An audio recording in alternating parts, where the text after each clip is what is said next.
Hey guys, it's Chris from Steeda, and we just finished testing these two Mustangs. A 2019 GT Performance Package 1 automatic versus the Mach-E GT Performance Edition in a little slalom we set up. So let's show you how it went. It was a 5-cone slalom with a start into the 5 cones, 100 feet apart, then a turnaround and through the 5 cones back through the finish. So you want to find out how things went? Keep watching.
Definitely an interesting comparison. Having this Mach-E here, thanks to Sergio Rodriguez again for lending us both this first edition and the GT Performance Edition Mach-E's.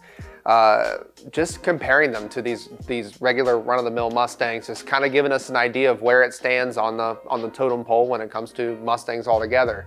And taking a 2019 GT Performance Package 1 and comparing it to a Mach-E GT Performance Edition with all the MagneRide, the brakes, the tires, then the crazy acceleration, kind of gives us an idea of, well, where it stands in the lineup. So looking at the numbers is very interesting. The Mach-E came in about 1 second faster than the 2019 GT Performance Package 1.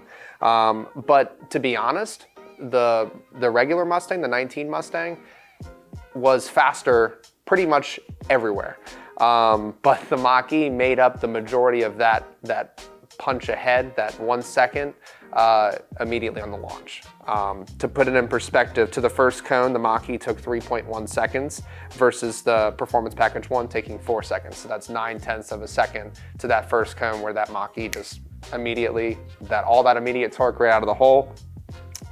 Moving through the slalom, the Mach-E was able to exit at 65 miles an hour versus the Performance Package 1 at 67 miles an hour. And then in terms of the timing of when the Mach-E was able to exit the slalom, that was roughly 8 seconds after start, and then the Performance Package 1 being 8.1 seconds. So there's your full second right there, and the 9/10 in the beginning and the 1/10 at the end of the slalom. The low speed of the Mach-E during the turnaround was 19 miles an hour. This was very telling because in comparison, the Performance Package 1 was 23 miles an hour.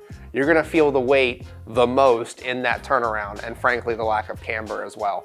So, I could feel that driving the car, driving the Mach-E, coming around that turnaround, I had to be a lot slower than I was in the Performance Package 1. And then all that immediate torque coming out of the corner, coming out of that turnaround, Mach-E was able to get right back up to speed. But its total top speed throughout the entire course was 71 miles an hour in comparison to the Performance Package 1. This is where that power to weight, that weight comes in, the weight savings you get on that Performance Package 1. The top speed for that was 80 miles an hour, so 9 miles an hour faster. At the end of the day, two totally different ways to get through the slalom when it comes to extra weight, but immediate torque. But the Mustang's lighter and more nimble and able to get through those cones a lot better simply because it's over 1,000 pounds less in comparison. So if you haven't checked it out already, we have done a couple Mach-E videos already. Be sure to check out the drag race video where we take the Mach-E GT Performance Edition and compare it to a Mustang GT350. Again, taking it down the drag strip, very interesting results. Be sure to check that video out. At the end of the day, the Mach-E is here. It is called a Mustang. That's what Ford called it. They put it under the Mustang umbrella. And frankly, it's the future. The electric vehicles are coming, whether we like it or not. And frankly, I'm really excited about the performance parts because at the end of the day, if we're able to make these vehicles faster, then I'm all about it. So be sure to comment below. Let us know your thoughts. We really want to hear what you think about how the Mach-E is performing. And frankly, we're starting to put these things to the test, and it's very interesting to see these results right here in front of us. Hit that like and subscribe button, the notification bell, and don't forget the most important thing, speed matters.